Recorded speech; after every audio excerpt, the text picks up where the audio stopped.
Messiah or Christ. They mean the same thing. And Jesus is lifted up in the prophets of old and in this oracle of David about the king that shall come and rule for all eternity. The Messiah, the chosen one.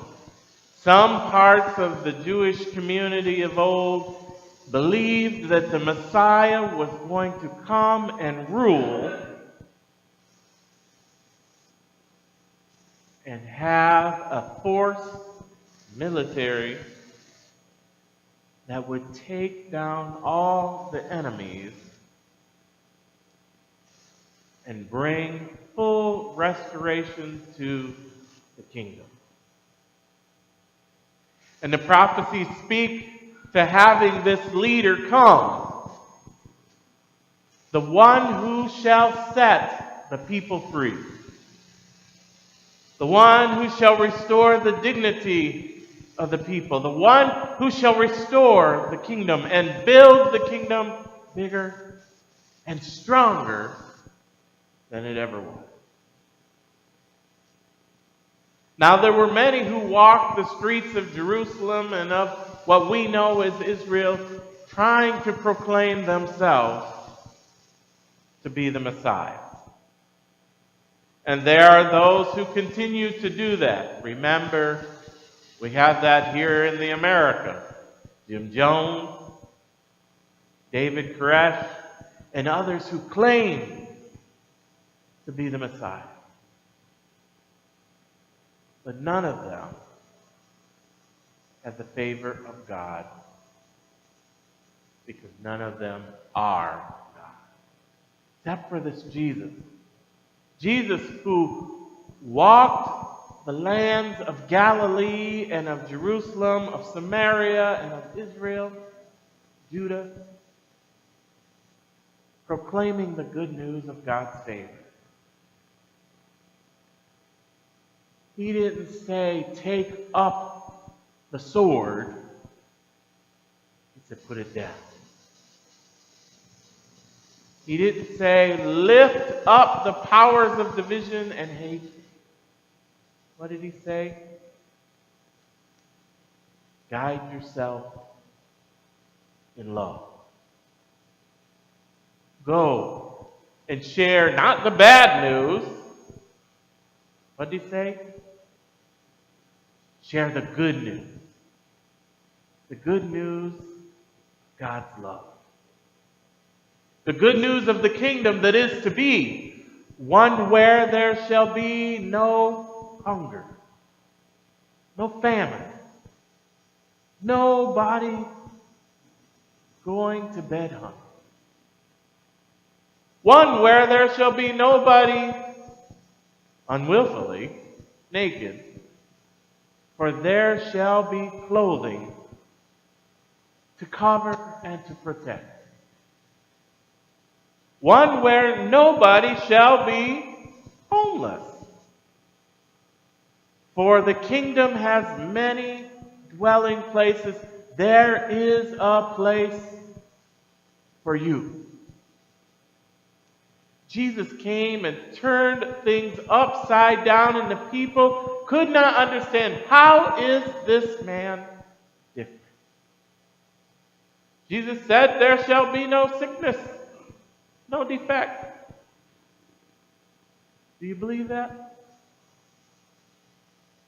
If you say, I'm not quite sure, you are just like the average person through the ages, for we all have had those times of saying, what is it going to be? And so Jesus gave them a glimpse when he touched and he healed. When he spoke and he healed. When he walked and others came into his presence and they were healed. Do you believe there's life after death? Do you believe that death is the final? Even there, Jesus helped them to see. Remember Lazarus? We don't even have to go to Good Friday. Remember Lazarus? He was dead. Remember the little girl who was sick? She was dead. May have been.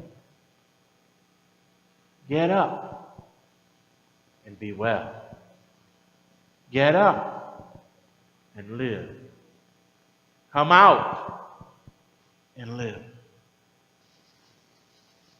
He has the keys of death and of life. And his voice even makes the dead to rise and to live. And he gives new life. Even the things that are scientifically not capable, probable, whatever you want to say, realistic. How many of you have walked on water? Mark, this is a trick question for us in Michigan. If you're in Michigan, you have walked on water, most likely. It was frozen. But on the Sea of Galilee, it wasn't just Jesus. Remember, Peter, come to me? And he empowered them to walk. Walk into the sea and not get wet. Remember in the Old Testament, God spoke, and I shall take you to a place of peace. Jesus is the Messiah who brings us hope. Jesus is the Messiah who restores peace. Not an earthly peace. A different kind of peace. I give to you not as the world gives. Peace. Love, hope, and joy. Jesus the Christ. Friends, we are ending the year proclaiming Jesus as Lord, as Savior, as King,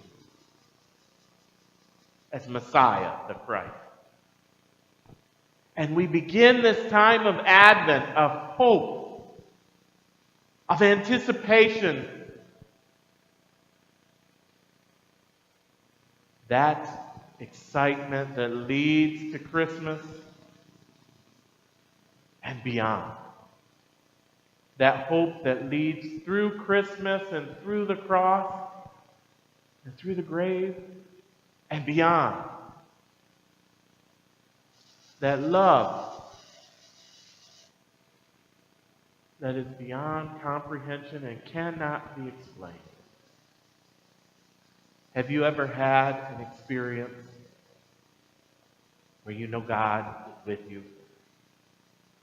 Have you had one of those strangely warmed experiences, as John Wesley would call it, that you can't fully put in words? That is hope that moves to an experience of love. That calming assurance, that peace, that blessing that says, there is something more. There is something beyond. And even more important than that, you are not alone. Jesus is the Messiah, the King, and not like an earthly one. He's not a president, a prime minister, a premier, a dictator, any of that. They are earthly creatures. He is the Most High and calls us into relationship. Calls us to affirm a relationship not only with Him, but with one another. To be a king, you have to lead what? You have to lead a community and a nation. You may have heard it said, my relationship with God is between me and God. Is that a community? Community requires two or more to come together. And Jesus calls us out of isolation, calls us out of loneliness or despair, and calls us into community. The Messiah is not just for one. The Messiah is for all. So Jesus says, love God with all your heart, all your mind, all your soul, with your spirit, with your everything. And, see, there's no period there. And, what's the rest of it? Love your neighbor as yourself. God calls us into community, and that Messiah is not only leading us in this life and in the life to come, but is leading us in a way of building. Why was Peter allowed to walk on water? To remind him he is part of building the kingdom. Why was Moses and the throngs of Israelites allowed to walk through through the Red Sea without getting wet? A reminder that a community shall build. We move into the Christmas season of Advent, on to the season of Christmas and all the seasons of the year. And each and every one of them builds us in hope for the kingdom that is to be. But as we are filled with hope, we don't sit idly by. We build, we share, we grow in love, in the word, in truth, in blessing, and in the opportunity to share. Christ the King has called us together. You are the citizens of the kingdom. And you are called to a place of blessing. Amen?